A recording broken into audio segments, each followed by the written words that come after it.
안녕하세요 여러분. 오늘은 다이어트에 좋은 곤약으로 반찬을 만들어 보겠습니다. 이 곤약은 마트에서 파는데 한 끼 식사 대용으로 딱 좋은 것 같아요. 그리고 만드는 법도 아주 간단해서 시작을 해 보겠습니다. 먼저 곤약은 물에 깨끗이 헹군 다음에 한 30분 정도 담궈놔요. 그리고 물기를 뺀 다음에 요리를 해서 먹습니다. 자, 먹기 좋은 크기로 한번 잘라 볼게요. 저는 이 크기가 조금 애매해서 이렇게 반을 갈라서 이렇게 하다 보면 이게 정사각형의 모양이 나오는데, 이렇게 하다 보니까 한 입에 쏙 들어가고 좋더라고요. 자, 이렇게 해서 곤약을 잘랐습니다. 이게 요리하는 방법이 여러 가지가 있는데 저는 항상 매 끼마다 이렇게 해서 먹어요. 그리고 이 고추는 청양고추를 하나 정도는 넣는데 원래 매운 거를 좋아하진 않아요. 근데 청양고추가 하나 정도는 들어가야 맛이 나더라고요. 이 청양고추는 꼬다리가 항상 싱싱한 거를 선택을 하시면 되고요. 이 청양고추가 매워서 좀 매운 걸 안 좋아하시는 분들은 요 항상 씨를 꼭 빼가지고 그 다음에 사용하시는 게 좋습니다. 씨는 저는 그냥 완전히 빼진 않고 적당히만 빼요. 이렇게 살짝. 이 고추 씨도 맛이 있기 때문에, 그러니까 매우면서 단맛이 있기 때문에 완전히 제거할 필요는 없어요. 그리고 이렇게 긴 채소들을 쫑쫑쫑 썰 때는 한번 반을 더 갈라서 이렇게 씁니다. 저번에도 말씀드렸듯이 요거를 고추를 썰 때는 이 미끄러운 부분이 도마의 바닥에 닿으면 이렇게 썰면서 손을 다칠 수가 있거든요. 그러니까 되도록이면 앞면에 뻣뻣한 부분이 바닥으로 가게 그렇게 해서 이렇게 썰어줍니다.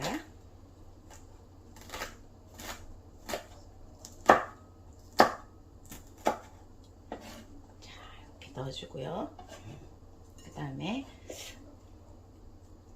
이 부추는 많이 넣진 않아요. 딱 이렇게 1인분 한 줌 요 정도로 딱 조금만 쓰고, 그러니까 한 단을 사도 거의 일주일 먹어요.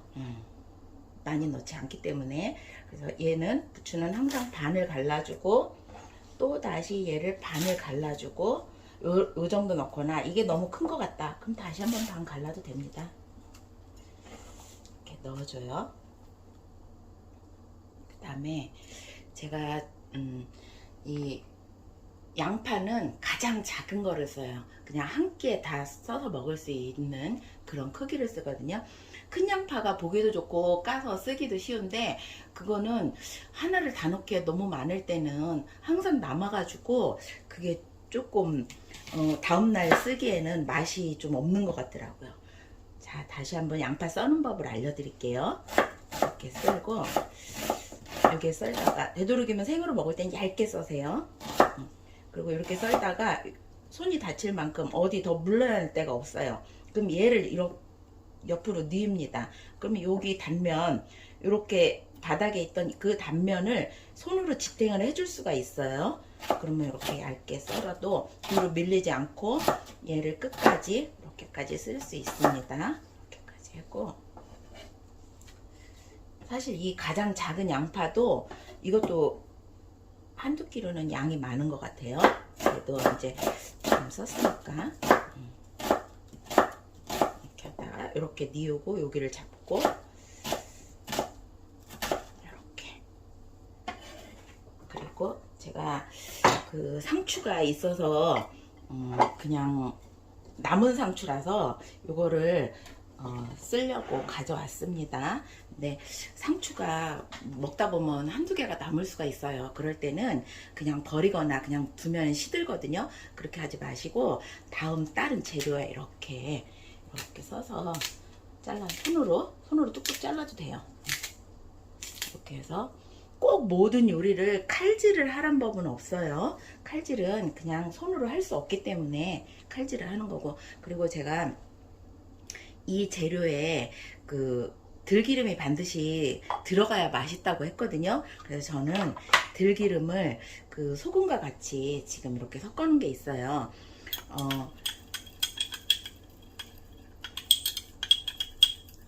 소금의 양은 한 스푼으로 얘기하자면 4분의 1 정도? 4분의 1 정도. 아주 조금. 그리고 4분의 1 넣고 먼저 묻혀봤다가 이게 좀 싱거운 것 같다. 그러면 한 꼬집 정도 더 넣을 수 있는데 그냥 그 정도 양이 거의 항상 맞더라고요. 그래서 오히려 그것도 안 넣는 편이에요. 그리고 들기름은 한 스푼 반 정도 넣어도 돼요. 들기름은. 저는 소금을 아직 좀 뺐습니다. 짠 거를 아주 싫어해가지고 소금을 아주 뺐어요. 나중에 더 첨가해도 되니까. 그리고 깨소금은 제가 넣고 싶은 만큼, 어떤 땐 많이도 넣고 어떤 땐 적게도 넣는데, 볶아가지고 요런 페트병에다 담아가지고 냉동실에 넣어놓으면 이 보관이 잘 되더라고요. 오랫동안 먹어도 맛이 변함이 없어요. 그리고 밀폐를 짱짱하게 꽉 눌러서 해놓습니다. 그리고 또 고춧가루도 마찬가지예요. 이렇게 작은 그릇에 담아가지고 냉동실에 넣어놓으면 이렇게 새빨갛고 맛도 변하지 않아요. 냉동실에 넣어놓는 게. 그래서 어저께도 제가 스푼에 반 스푼 정도 넣으라고 그랬는데 제가 고춧가루가 좀 매워요, 약간. 그래서 많이 넣는 거는 별로 좋아하지 않아요. 이 정도 넣고 무쳐보겠습니다.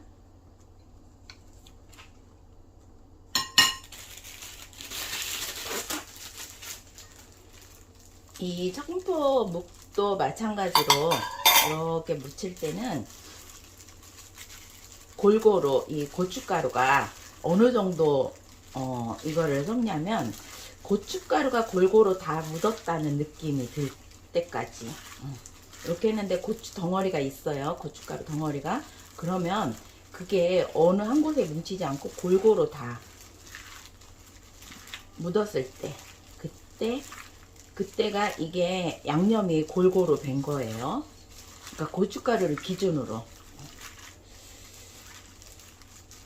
그리고 제가 또 말씀드렸다시피 만약에 나물을 데쳐가지고 그걸 무친다 그러면 빨래 빨듯이 바락바락 할 수가 있어요. 그런데 이렇게 약간 형태가 있는 그런 것들은 오이나 이렇게 조금 딱딱하고 이런 것들은 그냥 요렇게 요 정도에서만.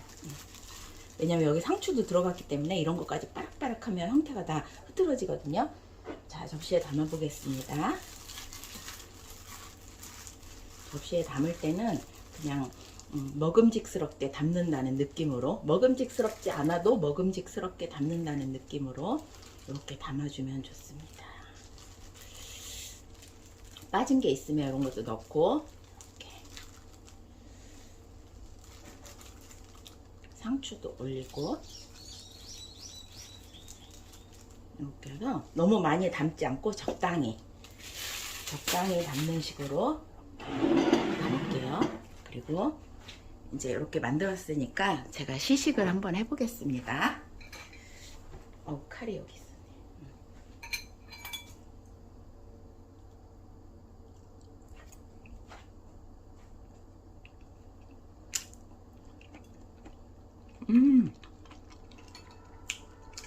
간도 딱 맞아요. 아주 약간 싱거울 수도 있는데 저는 지금 짜게 먹는 스타일이 아니라서 이게 딱 맞습니다. 만약에 이게 조금 싱겁다 그러면 다시 한번 소금을 한 4분의 1 정도, 한 꼬집 정도만 더 넣어가지고 무치시면 됩니다.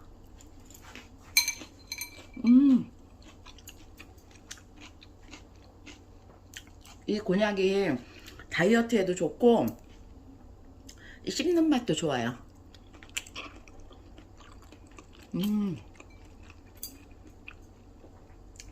거기에다가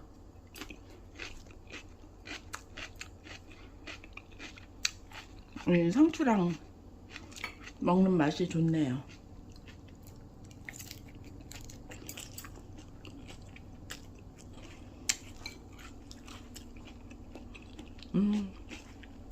좋은 하루 되세요. 감사합니다.